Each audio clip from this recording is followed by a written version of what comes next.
BRK భవన్లో Kaleshwaram commission ఎదుట మాజీ సీఎం భారతీయ రాష్ట్ర సమితి అధినేత కేసీఆర్ విచారణ ముగిసింది. ఆయన్ను పీసీ ఘోష్ కమిషన్ సుమారు 50 నిమిషాల పాటు విచారించింది. కాళేశ్వరం ప్రాజెక్టుకు సంబంధించిన పలు ప్రశ్నలు సంధించింది. 115వ సాక్షిగా ఆయన్ను విచారించింది.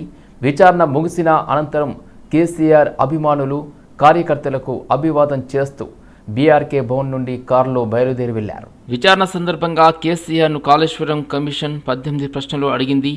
ఆనకట్టల నిర్మాణానికి ఎవరు నిర్ణయం తీసుకున్నారని ప్రశ్నించింది. ఈ క్రమంలో కాళేశ్వరం రీ ఇంజనీరింగ్ గురించి కేసీఆర్ వివరించారు. ఆనకట్టల నిర్మాణానికి కేబినెట్ ఆమోదం ఉందా అని కమిషన్ ప్రశ్నించింది.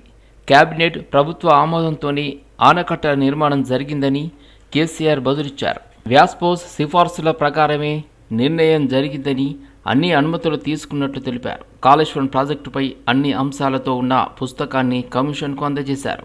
కాళేశ్వరం కార్పొరేషన్ గురించి కమిషన్ ఆరా తీసింది. కొత్త రాష్ట్రంలో నిధులను దృష్టిలో ఉంచుకొని కార్పొరేషన్ ఏర్పాటు చేసినట్లు కేసీఆర్ తెలిపారు. ప్రాజెక్టు వేగంగా పూర్తి చేసేందుకే ఈ నిర్ణయం తీసుకున్నట్లు వివరించారు. బ్యారేజీల్లో నీటి నిల్వ గురించి కేసీఆర్ను కమిషన్ అడిగింది. ఎంత నీరు నిల్వ చేయాలన్నది ఇంజనీర్లు చూసుకుంటారని కేసీఆర్ చెప్పారు.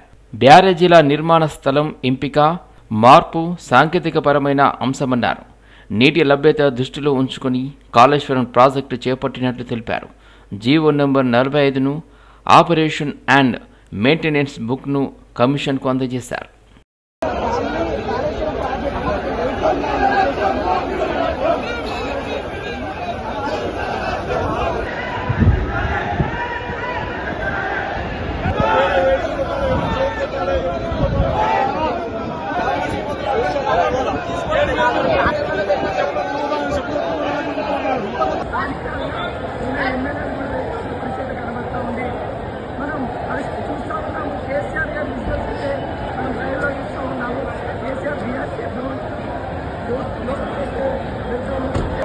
కలర్ బుక్లో ఆయన తీసుకెళ్ళడం జరిగింది. వాటిని ఆయన కమిషన్ కూడా ఆయన సమాధానాలు చెప్పినట్టుగా కూడా తెలుస్తుంది. ఆయన వెంట ఒకవైపు హరీష్ రావు, సంతోష్ కుమార్, అదేవిధంగా ఇటు శాసన మండలిలో పార్టీ పక్ష నేత ఒకవైపు మధుసూదనాచారి, మాజీ హోంమంత్రి మహమూద్ అలీ, బండారు లక్ష్మారెడ్డి. బీసీల పట్ల తెలంగాణ రాష్ట్ర ముఖ్యమంత్రి రేవంత్ రెడ్డి అవలంబిస్తున్న వ్యతిరేక వైఖరిని వెంటనే మార్చుకోవాలని, లేని పక్షంలో బీసీలు కాంగ్రెస్ ప్రభుత్వానికి తగిన గుణపాఠం చెబుతారని జాతీయ బీసీ సంక్షేమ సంఘం అధ్యక్షుడు, రాజ్యసభ సభ్యుడు ఆర్ కృష్ణయ్య హెచ్చరించారు. బీసీ సంక్షేమ సంఘం జాతీయ అధ్యక్షుడు గుజ్జ సత్యం అధ్యక్షతన కాచిగూడలోని స్థానిక సంస్థల ఎన్నికల్లో రిజర్వేషన్లు, దేశవ్యాప్త కులగణన అనే అంశంపై రౌండ్ టేబుల్ సమావేశం జరిగింది. ఈ సందర్భంగా ఆర్ కృష్ణయ్య మాట్లాడుతూ స్థానిక సంస్థల్లో 42% బీసీ రిజర్వేషన్లు అమలు చేస్తూ ఎన్నికలు జరపాలని, లేని పక్షంలో రిజర్వేషన్లు సాధించే వరకు ఉద్యమాన్ని కొనసాగిస్తామని ఆయన అన్నారు. 42% బీసీ రిజర్వేషన్లపై అన్ని రాజకీయ పార్టీలు తమ విధానపరమైన నిర్ణయాన్ని ప్రకటించాలని ఆయన డిమాండ్ చేశారు. బీసీ ఉద్యమాలను పక్కదారి పట్టించే విధంగా సీఎం రేవంత్ రెడ్డి చేస్తున్న కుట్రలను బీసీలందరూ ఐక్యంగా తిప్పికొట్టాలని ఆయన పిలుపునిచ్చారు. స్థానిక సంస్థల్లో 42% రిజర్వేషన్లు కల్పిస్తూ ఒక బిల్లును, విద్యా ఉద్యోగాల్లో 42% రిజర్వేషన్ కల్పిస్తూ మరో బిల్లును ప్రభుత్వం అసెంబ్లీలో ఆమోదించిందని అన్నారు. ముందుగా సీఎం రేవంత్ రెడ్డి తన పరిధిలో ఉన్న స్థానిక సంస్థల ఎన్నికల్లో 42% రిజర్వేషన్లు కల్పిస్తూ జీవో జారీ చేసి అమలు చేయాలని డిమాండ్ చేశారు. విద్యా ఉద్యోగాల్లో రిజర్వేషన్ల బిల్లు కోసం బీసీలతో కూడిన అఖిల పక్షాన్ని ఢిల్లీకి తీసుకువెళ్లి పరిష్కరించే విధంగా చూడాలని సూచించారు. ఈ కార్యక్రమంలో శాసన మండలి ప్రతిపక్ష నేత సిరికొండ మధుసూదనాచారి, తాడూరి శ్రీనివాస్, బీసీ సంక్షేమ సంఘం నేతలు పాల్గొన్నారు. హైదరాబాద్ సరౌండింగ్ లో పోలీస్ డిపార్ట్మెంట్ లో, రెవెన్యూ డిపార్ట్మెంట్ ఒక్క బీసీ నెల చూడండి. నేను ముఖ్యమైన పోస్టింగ్ లోపల దగ్గర ఈ భూముల ధరల ఏరియాలలో ఒక్కదానికి కూడా బీసీలు లేవు. కాబట్టి మాకు అన్యాయం జరుగుతుందంటే సవాల్ అయితే చెప్తా, ఇది మార్చుకోవాలి. ఈ వైఖరి మార్చుకోకపోతే ఉప్పెనవుతుంది. ఇది తుఫాను కాదు, ఉప్పెనవుతుంది. కాబట్టి ప్రజలకు తక్కువ చేయొద్దని చెప్పి తప్పనిసరి 42 పెంచే వరకు కూడా ఈ వాదం ఇట్లే కొనసాగుతుంది. మీరందరూ మీ పద్ధతుల ద్వారా మన శ్రేణులకు అందరికి చెప్పి ఈ ఉద్యమాన్ని విస్తరింపజేయడానికి కృషి చేయాలి. లేకపోతే మాత్రం ఈ ప్రమాదం పెంచకపోతే బీసీలందరూ ఓడిపోయినట్టు బీసీలకు దెబ్బ పడుతుంది.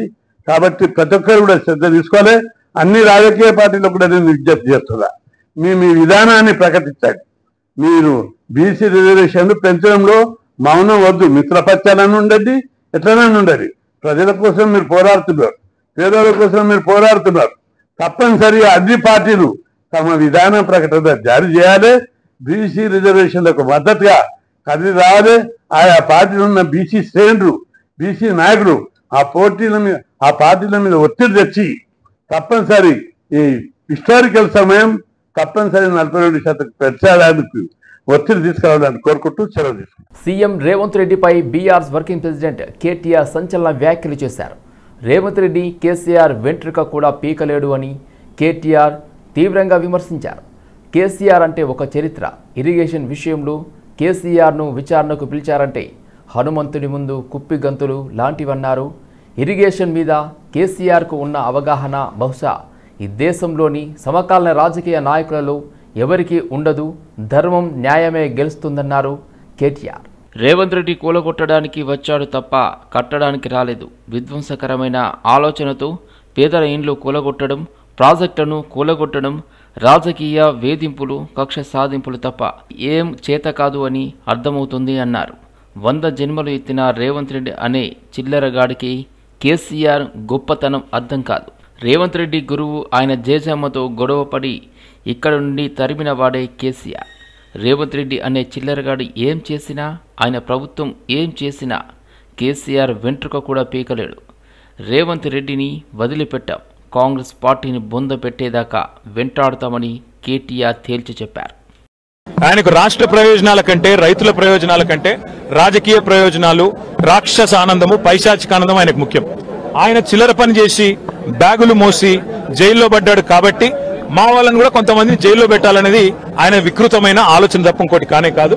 నేను చెప్పేదల్లా ఒకటే, అబద్ధం నిజం నిలకడ మీద తెలుస్తుంది. నిజం కడప దాటే లోపల అబద్ధం అంగిలాగేసుకుని ఊరంతా తిరిగి వస్తుంది అన్నట్టు కొన్ని రోజులు కాళేశ్వరం అని, కొన్ని రోజులు ఫోన్ ట్యాపింగ్ అని, కొన్ని రోజులు ఫార్ములా ఈ అని ఏదైతే డ్రామాలు రేవంత్ రెడ్డి ఆడుతా ఉన్నాడో, ఆయన ప్రభుత్వం ఆడుతా ఉందో, ఇవన్నీ కూడా కేవలం ప్రజల దృష్టి మళ్లించడానికి చేస్తున్న చిల్లర ప్రయత్నం. 420 హామీలు, 6 గ్యారంటీలు అమలు చేయలేని ముఖ్యమంత్రి, చివరికి మంత్రివర్గ విస్తరణ చేయలేని ముఖ్యమంత్రి, చివరికి మంత్రివర్గ విస్తరణ చేసిన పోర్ట్ఫోలియోలు కూడా కేటాయించుకోలేని ఒక అసమర్థ ఫెయిల్యూర్ చీఫ్ మినిస్టర్. ఆయన ఫెయిలియర్ ని కప్పిపుచ్చుకోవడానికి చిల్లర ప్రయత్నాలు చేస్తున్నాడు. అంతకంటే చేసేదేం లేదు. కేసీఆర్ గారితో ఇరిగేషన్ గురించి మాట్లాడడం అంటే హనుమంతుడి ముందు కుప్పిగంతులాగా ఉంటుంది. ఎందుకంటే కేసీఆర్ గారికి సమకాలీన రాజకీయాల్లో భారతదేశంలో ఆయనకున్నంత క్షుణ్ణమైన అవగాహన, నదులు, వాగులు, వంకలు, చెరువులు ఏం చేయొచ్చు అనేది, ఏం చేసి చూపెట్టిందో కూడా కేసీఆర్ నాయకత్వం తెలంగాణ ప్రజల ముందే ఉంది. బ్రహ్మాండంగా తెలంగాణను 1,00,00,000 ఎకరాల మాగాణం చేసి వరిధాన్యం ఉత్పత్తిలో పంజాబ్ను, హర్యానాను దాటిపోయి తెలంగాణ అనే కరువు పాలిత ప్రాంతాన్ని ఇవాళ భారతదేశంలో అగ్రభాగాన్ని నిలబెట్టినందుకు కేసీఆర్ గారికి నోటీసులు ఇస్తారా? లేదా ప్రపంచంలోనే అతిపెద్ద లిఫ్ట్ ఇరిగేషన్ ప్రాజెక్టును 4 ఏళ్లలో ప్రజాస్వామ్య భారతదేశంలో కట్టినందుకు మీరు నోటీసులు ఇస్తారా? దేనికి ఇస్తారు కేసీఆర్ కు నోటీసులు? అన్ని చర్చలు కూడా ఇవాళ కమిషన్ ముందు జరుగుతాయి. ఎన్ని ప్రశ్నలు అడిగినా వాటికి సమాధానాలు సమర్థవంతంగా మేము చెప్తాము. ఇప్పటికే హరీష్ రావు గారి ప్రెజెంటేషన్ తోనే కాంగ్రెస్, బీజేపీ నాయకులు ఫ్యూజులు ఎగిరిపోయినాయి. ప్రజలకు కూడా మొత్తం వాస్తవాలు అర్థమైపోయినాయి. వాడు కొత్తగా చెప్పడానికి కానీ మరి అడగడానికి కానీ వాస్తవంగా ఏం లేదు. కానీ సాంకేతికంగా పిలవాలి కాబట్టి పిలిచడం నేను అనుకుంటాను. కూలగొట్టడానికి వచ్చింది తప్ప కట్టనికి రాలేదు. ఈ పేదల ఇండ్లు కూలగొట్టడం, ఇట్లాంటి ప్రాజెక్టులు కూలగొట్టడం, విధ్వంసకరమైన ఆలోచనలు, రాజకీయ వేధింపులు, కక్ష సాధింపు తప్ప ఈ సన్నాసికి ఏమి చేత కాదని అర్థమవుతా ఉంది. అందులో అర్థం కాకపోవడానికి మాజీ సీఎం కేసీఆర్ కాళేశ్వరం కమిషన్ విచారణపై కాంగ్రెస్ ఎంపీ చామల కిరణ్ కుమార్ రెడ్డి స్పందించారు. ఇప్పటి వరకు విచారణకు వచ్చిన అందరూ కమిషన్ ముందు ఓపెన్ కోర్టులో సమాధానాలు చెప్పారని, కేసీఆర్ కమిషన్ ముందు ఎందుకు 1-to-1 అడిగారో చెప్పాలని డిమాండ్ చేశారు. కమిషన్ ముందు కేసీఆర్ హాజరు కావడాన్ని కేటీఆర్ జీర్ణించుకోలేక ప్రభుత్వంపై విమర్శలు చేస్తున్నారని మండిపడ్డారు. అసలు ప్రభుత్వానికి కుట్ర చేయాల్సిన అవసరం లేదని స్పష్టం చేశారు. తెలంగాణ ఇచ్చింది కాంగ్రెస్ అని అన్నారు. తెలంగాణను అప్పులపాలు చేశారని మండిపడ్డారు. కాళేశ్వరం ప్రాజెక్టు కట్టి 48 లక్షల ఎకరాలకు నీళ్లు అందించినట్లు వారు చెబితే సమర్థించే వాళ్ళమన్నారు. ఈరోజు మీ నాయనకు అత్యున్నత పదవి ఏమంటారు, భారత రత్న కావాలన్నా ఏం కావాలన్నా కోరుకోవాలన్నా మీ ఆశ ఉంటే ఆ రోజు కమిషన్ల కకృతి పడేది లేకుండే. బంగారు తెలంగాణ చేయాలన్న దిశగా మీరు ఆలోచించుంటే ఇలా ఈ దౌర్భాగ్య పరిస్థితి ఎందుకు వచ్చేది? ఇలా ఘోష్ కమిటీ ఎందుకు వచ్చేది, కమిషన్లు ఎందుకు వేసిన వాళ్ళు, ఎందుకు ఈ రాష్ట్రం అంతా మీ వైపు చూసేది, ఎందుకు మిమ్మల్ని ప్రజలు అధికారంలో నుంచి బయటికి పంపించేవాళ్ళు, మూడోసారి ముచ్చటకు అధికారంలోనే ఉండేటోళ్ళు కదా. సో ప్రజలు మిమ్మల్ని తిరస్కరించారు, మీరు చేసినటువంటి దౌర్జన్యాలకు కమిషన్లు ఏర్పాటు చేయడం జరుగుతుంది. ఇవన్నీ జరుగుతుంటే నువ్వు నడి రోడ్డు మీద వచ్చి ఇప్పుడున్న ముఖ్యమంత్రిని తిట్టడం తప్ప, ఇప్పుడు ముఖ్యమంత్రి చిల్లరగాడని, ముఖ్యమంత్రికి గతంలో ముఖ్యమంత్రి గురించి ఏదో తెలిసి తెలియని విషయాలు మాట్లాడుకుంటారు కావచ్చు. ముఖ్యమంత్రి కూడా సామాన్యుడే, ముఖ్యమంత్రి ఏం పుట్టంగానే ముఖ్యమంత్రి కాదు, మీ నాయన కూడా పుట్టంగానే మహానాయకుడు కాదు. తెలంగాణ ప్రజలు ఓటు ఎత్తనే ఎవడైనా ముఖ్యమంత్రి అవుతాడు, ఎవడైనా ఎమ్మెల్యే అవుతాడు, ఎవడైనా ఎంపీ అవుతాడు. అంత మాత్రాన మనం భారతదేశంలో ప్రపంచంలో మనకంటే పెద్ద టాలెస్ట్ లీడర్ లేడని ఫీల్ కావాల్సిన అవసరం లేదు. ఇలా చామల కిరణ్ కుమార్ రెడ్డి కూడా member of parliament first time అయ్యిండు. నేను కూడా సామాన్య కుటుంబం నుంచి వచ్చిన, నేను మంచిగా పాలిస్తే నాకు మంచి పేరు వస్తుంది, లేకపోతే వచ్చే ఎన్నికలల్లో తరిమి కొడతారు ప్రజలు. కాబట్టి పరిపాలించేటప్పుడు మాటలకే పరిమితం కావద్దు. నిజంగానే 3 గుళ్ళినాయి 4 గుళ్ళినాయి, అరే ఇప్పటికి నాకు డౌట్ వస్తుంది, ఈ చిల్లర కాంగ్రెస్ వాళ్ళు ఏదో చేసిర్రంటావు, ఏమన్నా బుద్ధి ఉందా? నువ్వు అధికారంలో ఉన్నప్పుడు కుంగినటువంటి మేడిగడ్డ బ్యారేజ్ పిల్లర్లు నీ అధికారంలో 10 కిలోమీటర్ల దాకా ఎవరిని పోనీలేదు. నువ్వు పోలీసులను పెట్టి మీడియాను పోనీ ఎవరిని పోనీయకపోతే ఆ బ్యారేజ్ దగ్గరికి. మరి అక్కడ కాంగ్రెస్ పార్టీ వాళ్ళు పోయి ఏదో కుట్ర చేసిరని చెప్పడంలా ఏమన్నా అర్థం ఉందా కేటీఆర్? నువ్వేదో కేసు పెట్టించినావు కదా అక్కడ ఇంజనీర్ తోటి, దాని మీదనే మరి ఎంక్వైరీ చేయమని మొన్న కూడా చెప్పిన, సిబిఐ ఎంక్వైరీ అడుగు, నువ్వే అడుగు. మేము అధికారంలో ఉన్నప్పుడు కాంగ్రెస్ పార్టీ ఏదో కుట్ర చేసి తెలంగాణ ప్రజల్ని తప్పుదో పట్టించి వాళ్ళు ఓట్లు తీసుకున్నారు అనేదే కదా నీ ఆలోచన. ఇకనైనా రైతుల సమస్యలపై స్పందించకపోతే, పంటల కొనుగోలుకు శ్రీకారం చుట్టకపోతే ఆందోళన ఉధృతం చేస్తామని ప్రభుత్వాన్ని హెచ్చరించారు మాజీ సీఎం వైసీపీ అధినేత వైఎస్ జగన్మోహన్ రెడ్డి. ఇప్పటికైనా మార్కెట్కు రంగంలోకి దింపి పోటీతత్వం పెంచాలన్నారు జగన్మోహన్ రెడ్డి. ప్రకాశం జిల్లా పొదిలిలో పొగాకు బోర్డు సందర్శించిన మాజీ ముఖ్యమంత్రి వైఎస్ఆర్సీపీ అధ్యక్షుడు జగన్మోహన్ రెడ్డి అక్కడ పొగాకు రైతుల సమస్యలు ఆరా తీశారు. కనీస గిట్టుబాటు ధర కూడా రాక, సరుకు కొనేవారు లేక పొగాకు రైతులు పడుతున్న ఇబ్బందులను తెలుసుకున్న జగన్ ఆ తర్వాత మీడియాతో మాట్లాడారు. ఏపీలో మళ్లీ రైతు ఆత్మహత్యలు, రాష్ట్రంలో ఈరోజు రైతులు పడుతున్న అవస్థలు ఎలా ఉన్నాయంటే రైతులను ప్రభుత్వం పట్టించుకునే పరిస్థితి లేదని ఆరోపించారు జగన్. దీంతో రైతులు ఆత్మహత్య చేసుకుంటున్నారు. ఈ సీజన్లోనే ఈ జిల్లాలో 2 రైతులు ఆత్మహత్యలు చేసుకున్నారు. పరుచూరులో ఒక రైతు, గడిచిన శుక్రవారం కొండేపిలో మరో రైతు ఆత్మహత్య చేసుకున్నారని గుర్తు చేశారు. రైతులు పడతా ఉన్న అవస్థలు ఎలా ఉన్నాయి అనంటే, రాష్ట్రంలో రైతుని ఇవాళ పట్టించుకునే పరిస్థితిలో ప్రభుత్వం లేని కారణంగా రైతులు ఆత్మహత్యలు చేసుకుంటా ఉన్న పరిస్థితులు మన రాష్ట్రంలో కనిపిస్తా ఉన్నాయి. ఈరోజు ఈ సీజన్లోనే ఈ జిల్లాలోనే ఇక్కడే 2 ఆత్మహత్యలు చేసుకున్న సన్నివేశం మధ్య ఈరోజు ఈ జిల్లాలో నేను మాట్లాడుతూ ఉన్నా. ఈరోజు ఇక్కడే ఇదే జిల్లాలోనే 2 ఆత్మహత్యలు చేసుకున్న పరిస్థితులు. పర్చూరులో ఒక రైతు చనిపోయాడు, గడిచిన శుక్రవారం కొండేపిలో మరొక రైతు ఆత్మహత్య చేసుకున్నాడు. ఈ రోజు నేను ఇక్కడికి వచ్చి రైతులు పడతా ఉన్న అగసాట్లను ప్రభుత్వాన్ని గట్టిగా నిలదీస్తూ ప్రశ్నిస్తా ఉన్నా. ఈ రోజు రైతు పడతా ఉన్న పరిస్థితుల మధ్య ఏ పంటకు కూడా ఈ రోజు రాష్ట్రంలో గిట్టుబాటు ధరలు లేవు. వరి ప్రొక్యూర్మెంట్ మొన్న చేశారు. ఏ రైతును తీసుకున్నా కూడా కనీసం 300 రూపాయల నష్టానికి రైతు ఎంఎస్పీ కన్నా తక్కువ రేటుకు అమ్ముకోవాల్సిన పరిస్థితిలో ధాన్యాన్ని రాష్ట్ర ప్రభుత్వం కొనుగోలు చేసింది. వరి దగ్గర నుంచి మొదలు పెడితే మిరప, పత్తి, జొన్న, కందులు, మినుములు, పెసలు, మొక్కజొన్న, సజ్జ, రాగులు, వేరుశనగ, అరటి, చీని, పొగాకు, కొక్కు, ఏ పంట తీసుకున్నా కూడా రైతన్నకు ఈరోజు గిట్టుబాటు ధర రాని పరిస్థితి ఈరోజు రాష్ట్రంలో కనిపిస్తూ ఉంది. కేవలం 1 సంవత్సరం కిందట వైఎస్ఆర్సీపీ ప్రభుత్వం ఉన్నప్పుడు, రైతు రాజ్యంగా రాష్ట్రంలో పరిపాలన సాగించినప్పుడు రైతు పరిస్థితి ఎలా ఉండేది, 1 సంవత్సర కాలంలో రైతు ఎలా దిగజారిపోయాడు అని చెప్పడానికి నిదర్శనం ఈ రోజు రాష్ట్రంలో ఈ జిల్లాలో జరిగిన రైతు ఆత్మహత్యలు. గత ఏడాది రైతు భరోసా కింద రైతన్న పెట్టుబడి సమయంలో, రైతన్నకు పంట వేసే సమయంలోనే మే మాసం చివరికల్లా, ఖరీఫ్ మొదలయ్యే నాటికల్లా రైతన్నకు రైతు భరోసా కింద పెట్టుబడి సహాయం కింద సహాయం అందేది. వైఎస్ఆర్సీపీ ప్రభుత్వ హయాంలో, మా ప్రభుత్వ హయాంలో గత ఏడాది రైతు భరోసా కింద అందుతా ఉన్న ఆ సొమ్ము చంద్రబాబు నాయుడు గారు వచ్చిన తర్వాత ఆగిపోయింది. ప్రముఖ జానపద గాయని మంగ్లీ పుట్టినరోజు వేడుకలు వివాదాస్పదంగా మారాయి. చేవెళ్లలోని త్రిపుర రిసార్ట్లో అర్ధరాత్రి జరిగిన ఈ వేడుకలపై పోలీసులు ఆకస్మిక దాడి నిర్వహించారు. ఈ పార్టీలో మారక ద్రవ్యాల వినియోగం జరిగిందన్న ఆరోపణలు, అధికారిక అనుమతులు లేకపోవడం, అక్రమంగా సౌండ్ సిస్టమ్స్ వంటివి పలు ఉల్లంఘనలపై పోలీసులు కేసు నమోదు చేశారు. ఈ ఘటనతో పలువురు సినీ ప్రముఖులు కూడా పోలీసుల నిఘాలోకి వచ్చినట్లు తెలుస్తుంది. Chevella inspector of police Bhupal Sridhar వెల్లడించిన వివరాల ప్రకారం రహస్య సమాచారం ఆధారంగా ఈ దాడి నిర్వహించారు. తనిఖీల సమయంలో దామోదర్ అనే వ్యక్తి పార్టీ జరుగుతున్న ప్రదేశంలో గంజాయి సేవిస్తూ పట్టుబడ్డాడు. దీంతో ఈ వేడుకల్లో మారక ద్రవ్యాల వినియోగం ఏ స్థాయిలో జరిగిందనే కోణంలో పోలీసులు లోతుగా దర్యాప్తు చేస్తున్నారు. పోలీసుల నుంచి ముందస్తు అనుమతి లేకుండా పుట్టినరోజు వేడుకలు నిర్వహించడం, ఎక్సైజ్ శాఖ అనుమతి లేకుండా మద్యం సరఫరా చేయడం వంటి కారణాలతో గాయని మంగ్లీపై కేసు నమోదు చేసినట్లు ఇన్స్పెక్టర్ తెలిపారు. అలాగే అవసరమైన అనుమతులు లేకుండా కార్యక్రమాన్ని నిర్వహించడానికి అనుమతించినందుకు త్రిపుర రిసార్ట్ జనరల్ మేనేజర్ పైన కేసు నమోదు చేశారు. అంతేకాకుండా ఎలాంటి సౌండ్ పర్మిషన్ లైసెన్స్ లేకుండా ఉపయోగిస్తున్న డీజే పరికరాలను కూడా పోలీసులు స్వాధీనం చేసుకున్నారు.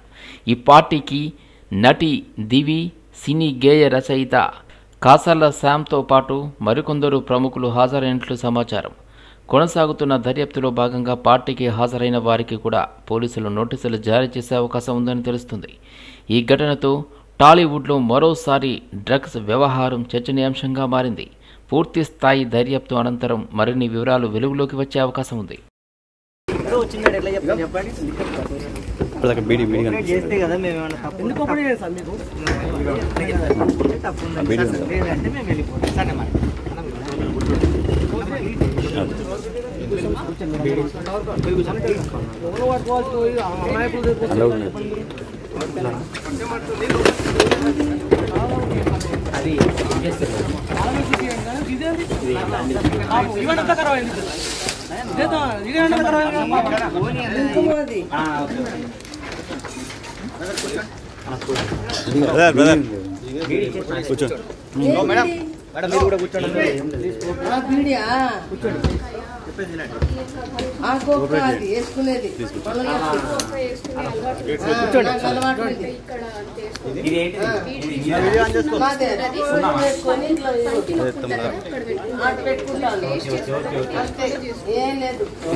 మేడం ఇక్కడ రండి మేడం.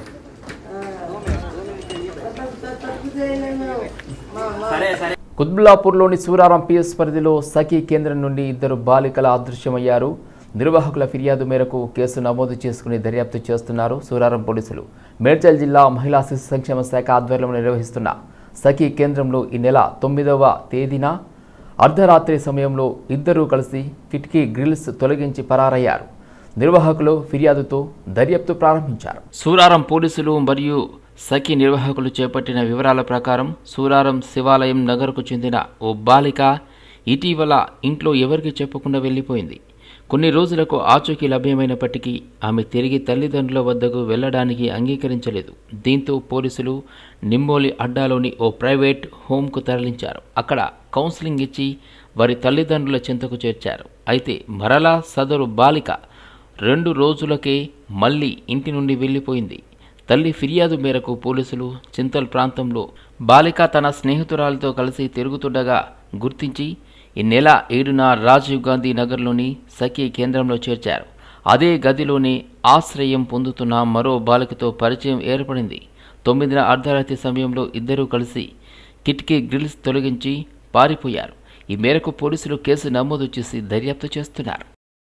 రంగారెడ్డి జిల్లా యాచారం పోలీస్ స్టేషన్ పరిధిలో మాల్సాగర్ రహదారిపై ఘోర రోడ్డు ప్రమాదం చోటు చేసుకుంది. కారును బస్సు ఢీకొనడంతో 3 మృతి చెందారు. నగరానికి చెందిన 7 స్నేహితులు వైజాగ్ కాలనీ నుండి కియా కారులో హైదరాబాద్ వస్తుండగా రాత్రి 1:30 ఈ ఘటన జరిగింది. మాల్ వద్ద ఎదురుగా వస్తున్న ప్రైవేట్ ట్రావెల్స్ బస్సు ఢీకొనడంతో 2 అక్కడికక్కడే మృతి చెందారు. 2కి తీవ్ర గాయాలయ్యాయి. మృతులు వి సాయి తేజ, పవన్ కుమార్, రాఘవేంద్రగా గుర్తించారు పోలీసులు. పూర్తి వివరాలు ఇంకా తెలియాల్సి ఉంది.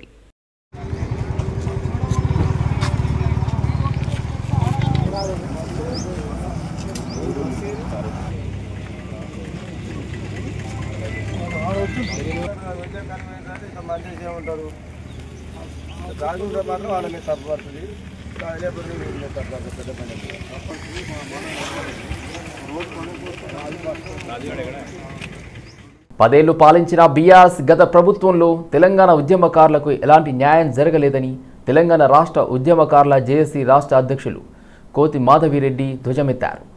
హైదరాబాద్ నాంపల్లిలోని గన్ పార్క్ వద్ద తెలంగాణ అమరవీరుల స్తూపం వద్ద పూలమాలలు వేసి నివాళులర్పించారు. ఈ సందర్భంగా ఆమె మాట్లాడుతూ కేసీఆర్ ఇచ్చిన హామీ మేరకు ఉద్యమకారులకు మోసం చేశారని, అలాగే కాంగ్రెస్ ప్రభుత్వం వచ్చి 2 ఏళ్లు గడుస్తున్న మేనిఫెస్టోలో ప్రకటించిన ప్రకారం ఉద్యమకారులను పట్టించుకోకపోవడం శోచనీయమన్నారు. రాహుల్, సోనియా గాంధీ ఇచ్చిన హామీల మేరకే రేవంత్ రెడ్డి ఉద్యమకారులకు 250 గజాల స్థలాన్ని సంక్షేమ బోర్డును ఏర్పాటు చేస్తామని చెప్పి మొండి చేయి చూపించాడని మండిపడ్డారు. నాటి తెలంగాణ ఉద్యమంలో మహిళల పాత్ర ఎంతో కీలకమని కొనియాడారు. ఇప్పటికైనా రేవంత్ ప్రభుత్వం తక్షణమే స్పందించి ఉద్యమకారులకు 250 గజాల స్థలాన్ని అలాగే సంక్షేమ సంఘంను ఏర్పాటు చేయాలని కోరారు. లేని పక్షాన పెద్ద ఎత్తున ఆందోళన చేపడతామని హెచ్చరించారు.